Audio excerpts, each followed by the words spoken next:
ওই সন্তানরা যখন বালক হয়ে যায় তখন দেখা যায় ছোট থাকতেই অনেক সন্তানের মা আছে সন্তানের হাতে মোবাইল দিয়ে দেয়, মেয়ের হাতে মোবাইল দিয়ে দেয়। নাচ গানের একটা দিলে আসর আছে না নাই? কথা শোনা হয় না? এ মুসলমান ভাই, নিজের চোখে দেখা অনেক সন্তান আছে নাচ গানের আওয়াজ তার কানে না আসলে তার ঘুম আসে না, আসে না নাই? নাচ গান না শুনলে তার দিলে ভালো লাগে না। অনেক ছোট্ট সন্তানও আমরা নিজের চোখে দেখি মায়ে তারে খানা খাওয়াইতে পারে না। নাচ গানের আওয়াজটা যখন তার সামনে মায়ে ছাড়িয়ে দেয় তখন নাচ গানের আওয়াজ শুনিয়া ওই ছোট্ট সন্তানটা তখন খানা খায় না। নাউজুবিল্লাহ নাই? নাউজুবিল্লাহ কইবাই না আপনারা? ছোট সন্তান আছে না নাই? মা তখন তার সামনে গানের আওয়াজ খুলিয়া দেয়, নাচানাচির ভিডিও খুলিয়া দেয়। ওই সন্তানটা এদিকে চায় আর নিজেও চায়, নিজে আনন্দ উপভোগ করে আর খানা খায়। ছোট্ট সন্তান, আমি মাকে প্রশ্ন করি, ও মা, আমি বাবাকে আমি প্রশ্ন করলাম, ও আমার বাবা, যেই সন্তানের দিলটাকে আমার আল্লাহ হাজার গুণ কোটি গুণ সুন্দর করে আল্লাহ দুনিয়াতে পাঠাইলেন, ওই সন্তানের দিলের মধ্যে নাপাকের কোনো আসর ছিল না, ওই সন্তানের দিলের মধ্যে হারামের কোনো আসর ছিল না, ওই সন্তানের দিলের মধ্যে নাচ গানের কোনো আসর ছিল না, ওই সন্তানের দিলের মধ্যে কোনো অন্য কোনো নাফাকের দুর্গন্ধ ছিল না। ও আমার মা শোনো, এবার তুমি তোমার সন্তানের কানের মধ্যে নাচ গানের আওয়াজ ঢুকাই দিলা, হারাম বেটির আওয়াজ ঢুকাই দিলা, হারাম পুরুষের আওয়াজ ঢুকাই দিলা, নাচ গানের আওয়াজ ঢুকাই দিলা। এবার আপনাদের কাছে আমি বিচারটা দিলাম, প্রশ্ন ও করলাম, আপনারা এবার উত্তর দেন। যেই সন্তান 8 থেকে 9 বছর বয়সে নাচ গান শুনতে পারে, নাচ গান ছাড়া তারা ভালো লাগে না, উরুসে না গেলে তারা ভালো লাগে না, খেলায় না গেলে তারা ভালো লাগে না, নাচ গান না শুনলে তারা ভালো লাগে না, ওই সন্তান বালেগ হওয়ার পর তার দিলের সঙ্গে মসজিদের সম্পর্ক থাকবে? কত জোরে হয় না? ওই সন্তানের দিলের সঙ্গে মসজিদের সম্পর্ক পাওয়া যাবে না, মাদ্রাসার সম্পর্ক পাওয়া যাবে না, ওয়াজের সম্পর্ক পাওয়া যাবে না, কোরআনের সম্পর্ক পাওয়া যাবে না। কারণ মা এবং বাবা নিজেই সন্তানটারে নষ্ট করে ফেলাইছে। কত জোরে বলেন ঠিক কিনা? মা বাবাই সন্তানটা নষ্ট করলো। এই ছোট্ট সন্তানটার আপনি মোবাইল দেখায় দেখায় দেখায় দেখায় খানা খাওয়াইছেন, এখন তারে পুরোপুরি অভ্যস্ত করে ফেলাইছেন। এই সন্তান দেখা দেখানো বড় হইল মোবাইল ছাড়া সে 1 সেকেন্ডও থাকতে পারে না। কত জোরে হয় না? আছে না নাই? আপনারা তো টাউনের মানুষ, আপনারা কি আমার যদি অভিজ্ঞতা কম আছে, আপনারা আমার যদি 1000 গুণ বেশি আপনার অভিজ্ঞতা আছে। সন্তান মোবাইল ছাড়া খানা খায় না, মোবাইল ছাড়া লেখাপড়াতে বসে না, মোবাইল ছাড়া 1টা মিনিট সন্তান থাকতে পারে না। আছে না নাই? আছে। এখন বলেন, ওই সন্তানটার দিলে, যার দিলের সাথে মোবাইলের সম্পর্ক, যার দিলের সাথে উর্জের সম্পর্ক, নাচ গানের সম্পর্ক, ওই দিলের মধ্যে কি কোরআন হাদিসের আওয়াজ যাইব? ওই দিলের মধ্যে কি কোরআনের আওয়াজ যাবে? ওই দিলের মধ্যে উলামায়ে কেরামের আওয়াজ যাবে? যাবে না। ভালো লাগার কথা না, কারণ এটার সাথে তার দিলের কোনো সম্পর্ক নাই। কিন্তু যেই যুবকের গড়ে দেখবেন মা নামাজি, বাবাও নামাজি, দেখবেন ওই ঘরের যুবক দেখবেন মোবাইল নিয়ে বেশিক্ষণ চলতে পারে না, বাধ্য হইয়া নামাজটা তাকে পড়তেই হয়ে, আসে না নাই? কিন্তু যেই ঘরের যুবক নামাজ পড়তে পারে, নামাজ পড়ে, কমসে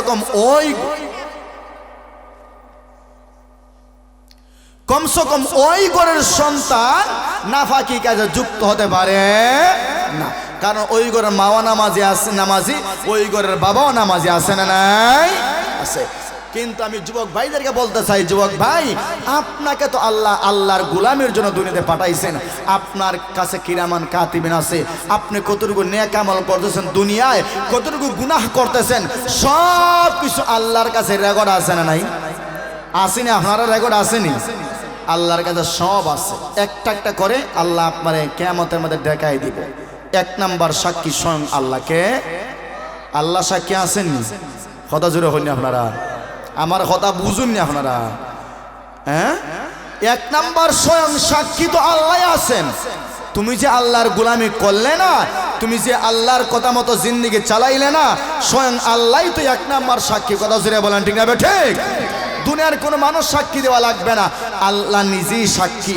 2 নাম্বার আছে জমিন, আছে না নাই? কথা জোরে বলেন। يومئذ تحدث أخبارها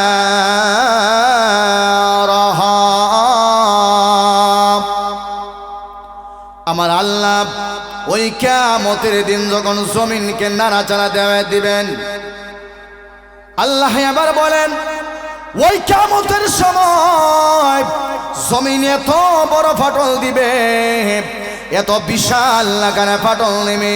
ওরে মুসলমান শোনো, ওই ফাটলে জমিন নিচ থেকে সোনা গহনা হীরা মতি যা ছিল সব বের করে দেয়া দেবে।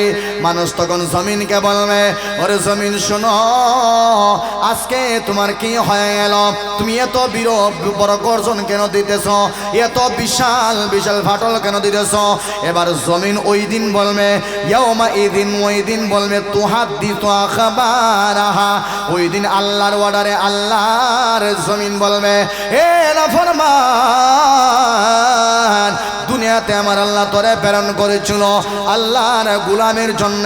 ওরে বান্দা শোনো, আল্লাহর গোলামি তুমি করো নাই, আল্লাহর কাছে তোমার মাথা নত করো নাই, শয়তানের কথা মতো জিন্দিগি চালাইলা, নফসের কথা মতো জিন্দিগি চালাইলা। এই দিন জমিন বলবে, নাফরমান শোনো, জমিনের জন্য আল্লাহর কথা শোনো নাই, মাঠের জন্য আল্লাহর কথা শোনো নাই, সোনার জন্য আল্লাহর কথা শোনো নাই, রূপার জন্য আল্লাহর কথা শোনো নাই, এই তেলের জন্য আল্লাহর কথা শোনো নাই, এই রূপার জন্য আল্লাহর কথা শোনো নাই। আল্লাহর অর্ডারে আজকে জমিন ফাটল দেয়া দিয়েছে। এই জমিন সব কিছু তার পেটের ভিতর থেকে সেদিন বের করে দেয়া দিবে। আল্লাহু আকবার। জমিন তার পেটের ভিতরে কিছুই রাখবে না। মানুষ তখন আশ্চর্য হয়ে জমিনকে প্রশ্ন করবে, ওরে মাঠের জমিন বলো, তোমার ভিতরে সোনা ছিল, তোমার ভিতরে রূপা ছিল, তেল ছিল, খনিজ যত সম্পদ আছে সব সম্পদ জমিন ওই দিন বের করে দিয়া দিবে। মানুষ আশ্চর্য হয়ে যাবে, এরে মাঠের জমিন আজকে কি হয়ে গেল? সব বের করে কেন দিয়া দিতেছ? তখন মাঠের জমিন বলবে, এ বাটপার ভালো করে শোনো, আল্লাহর কথা শোনো নাই, নবীর কথা শোনো নাই, আল্লাহর কথা মতো জিন্দিগি চালাও নাই। এই সোনার জন্য বাবারা মারছিলা, এই রূপার জন্য বাইরে হত্যা করছিলা, ওই সোনার জন্য মানুষকে খুন করছিলা, ওই সোনার জন্য মানুষের দোকান কাটছিলা। আজকে আমি আল্লাহর অর্ডারে ফাটল দিয়া দিলাম, যত সোনা লাগে তুই নিয়ে আনে না। হুজুবিল্লাহ। ওই দিন জমিন বিশাল আকারে ফাটল দিয়া যত খনিজ সম্পদ ভিতরে আছে ভাই সব ওই দিন আল্লাহর অর্ডারে জমিন বের করে দিয়া দিব।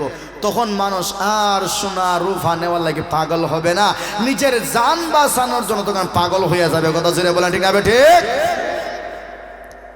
জমিন ওই দিন সাক্ষ্য দিব, তুমি কোন জায়গায় গুনাহ করছিলা, কোন বাড়ির রাস্তায় গুনাহ করছিলা, কোন জায়গায় জিনা করছিলা, কোন জায়গায় চুরি করছিলা, কোন জায়গায় ডাকাতি করছিলা, সব জমিন একটা একটা করে প্রকাশ করে দিয়া দিবে। নাউজুবিল্লাহ কইতা না?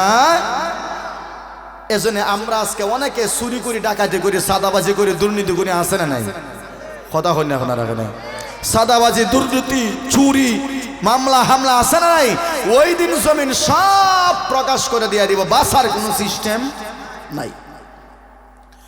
আমার ভাইয়েরা, এরপরে আমার আল্লাহ সূরাতুল ইয়াসিনে আমার আল্লাহ বলেন, আল-ইয়াউমা নাখতিমু আলা আফওয়াহিহিম ওয়া তুকাল্লিমুনা আইদিহিম ওয়া তাশহাদু আরজুলুহুম বিমা কানু ইয়াকসিবুন।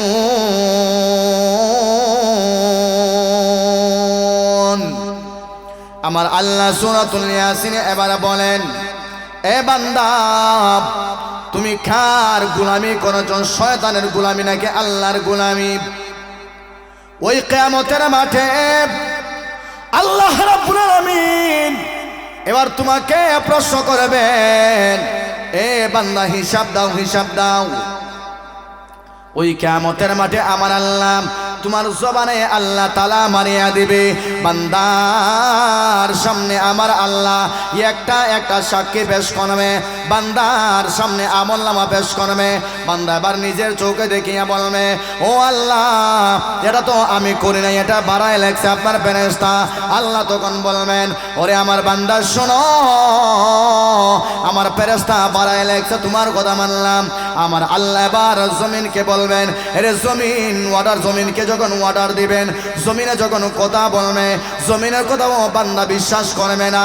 আমার আল্লাহ তখন বলবেন, আমি নিজে যখন বলবো তখন তোমার বিশ্বাস হয়নি। এর আগে আমার আল্লাহ সূরাতুল ইয়াসিনে যে আয়াতটা আমার আল্লাহ বলেছেন, আমার আল্লাহ তখন বলবেন, ওরে বান্দা শোনো, আমি যা তোমার সামনে প্রকাশ করব সব কিছু যদি তুমি বলো মিথ্যা লেগেছি, মিথ্যা বলেছি, কাজে না তোমার হাতে যদি সাক্ষ্য দেয়, তোমার পায়ে যদি কথা বলে, পাও যদি সাক্ষ্য দেয়, এটা তুমি বিশ্বাস করবা কিনা? বান্দা তখন বলবে, মনে মনে খুশি হইয়া বলবে, আল্লাহ আমার হাতে যদি আমার পক্ষে কথা বলে আমি এটা বিশ্বাস করতে রাজি, আমার পা যদি কথা বলে এটাও বিশ্বাস করব। আল্লাহ তখন বান্দার জবানে তালা মারিয়া দিবেন। না নাউযুবিল্লাহ, জোরে বলেন। আল-ইয়াওমা নাখতিমু আলা আফওয়াহিহিম, আমার আল্লাহ বান্দার জবানে তালা মারিয়া দিবেন। ওয়া তুকাল্লিমুনা আইদিহিম, যেই হাত দিয়া বান্দা মানুষের উপর জুলুম করেছিল ওই হাত তখন আল্লাহর সঙ্গে কথা বলবে। যে হাত দিয়া দুর্নীতি করেছিল ওই হাত তখন আল্লাহকে বলে দিবে। যে হাত দিয়া দোকানের তালা কাটিয়া চুরি করেছিল ওই হাত তখন বলে দিবে। আমার ভাইয়েরা, যে পা দিয়া জিনার কাজে গেছিল ওই পা আল্লাহর কাছে তখন সাক্ষ্য দিয়া দিবে। যে পা দিয়া চুরির কাজে গেছিল ওই পা তখন একটা একটা করে আল্লাহর কাছে সব বিষয় সাক্ষ্য দিয়া দিবে, সব বলে দিবে। তখন বান্দা হাতে কামড় দিবে, হাতে কামড় দিবে, হাতে কামড় দিয়ে বলে, হায় রে হাত, এই হাত তুই এখন আমার বিরুদ্ধে আল্লাহর কাছে সব বলে দিতেছস। এই জন্যই বুঝি তোর আমি বিদেশি বডি লোশন মাখাইছিলাম, আমি চাঁদাবাজির টাকা দিয়া, দুর্নীতির টাকা দিয়া, আর চুরির টাকা দিয়া, মানুষের দোকানের টাকা দিয়া তোরে কত দামি দামি লোশন আমি হাতের মধ্যে মেসেজ করছিলাম, পায়ে মেসেজ করছিলাম। আজকে এই হাতই আমার বিরুদ্ধে সাক্ষ্য দিল, এই পায়ে আমার বিরুদ্ধে সাক্ষ্য দিল। বাঁচার কোনো রাস্তা আছে না? আপনার কত জোরে হই না? বাঁচার কোনো সিস্টেম আছে? ভালো সরের বায়ান, বাঁচার কোনো সিস্টেম নাই। তারপরে বলেন গোলামি করবো আমরা কার? একটু জোরে বলেন কার?